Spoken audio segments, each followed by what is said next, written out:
As we're leading towards this sort of different weather pattern across Northeast Ohio, so many people are wondering, like, okay, well, it's nice outside, it's sunny, I can't see anything happening. Where things are cooking, that, you know, there's a lot of mess in the bottom of the pot that's cooking across the Buckeye State right now. I want to start off by showing you the timeline. We're expecting the potential for strong to severe storms to move through Northeast Ohio. So we're going to start out towards the west right now, west central Ohio along I-75. This is where the activity is beginning to kind of cook and marinate out this area right now. Once it starts moving into our western counties in Northeast Ohio, we got that 4 to 6 p.m. time frame right now. There's already a storm system that's kind of coming just to the north and also east of Tiffin and also Fremont. Once we get into the Cleveland metro area, that timeline kind of skips over from 6 to 8 p.m.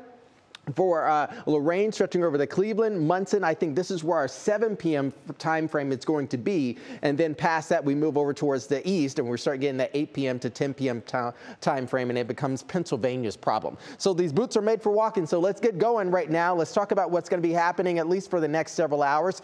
Once we break this down, what it's going to look like here. So let's go to the map or satellite and radar where you can see where the storm system is right now. We've already had some clearing that happened later this morning hours into the early afternoon. That has allowed our temperatures to spike into the 50s. We got that south breeze coming on in, so that's already allowed for us to start getting some of the ingredients in place for severe thunderstorms. We're clear and ripe right now is what I like to call it, cold and dry back over towards the north and west. This cold air will be funneling in later tonight into the early hours for us tomorrow. That frontal boundary now beginning to move even closer to our border area right now, and that will likely lead towards the initiation of thunderstorms being able to bubble up. We've had 3 severe thunderstorm warnings right now on the western side of the state. We still have 1 right now. You can see where our counties are shaded in yellow. That indicates that severe thunderstorm watch, not a warning, through 7 p.m.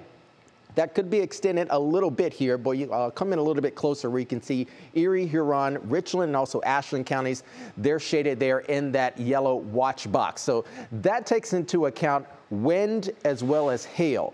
So one of the things that I'm thinking about with this storm system, it's going to be moving fairly quickly, so we will not have enough time to really build up some really sizable hail. However, in the mid and upper levels, we still have some very cold air up there, so we could still get some hail to be experienced here. Mid to upper 50s, stretching south towards Dover and also Akron, Canton. We're still in the 40s here, but along the lakeshore region, this is where the highest concentration of water vapor is in place. So that is going to be a necessary ingredient for thunderstorms. So we could be seeing I-90 right now with some strong and severe thunderstorms later into the evening. South winds in place. When you really think about the key ingredients, you have lifting in place, you have shear in place, you have heat in place, you have also instability. That south wind is helping to lift and also help to initiate as well.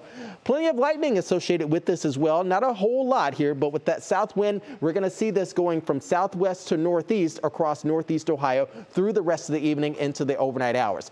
Greatest threats for us for this evening, damaging wind gusts and isolated tornado. Cannot rule out 1 or 2 of those. Large hail, we're going to keep it at chance. Okay, I think it's going to be on the smaller end, but localized downpours will definitely be ripe for us here. So next 12 hours, here's your National Design Mart forecast. You can see already about 8 p.m. we're starting to move out of the region here. We got a nice, good west wind coming in. We'll have rain switching over to snow. Notice temperatures already falling now into the 30s as we head towards bedtime tonight.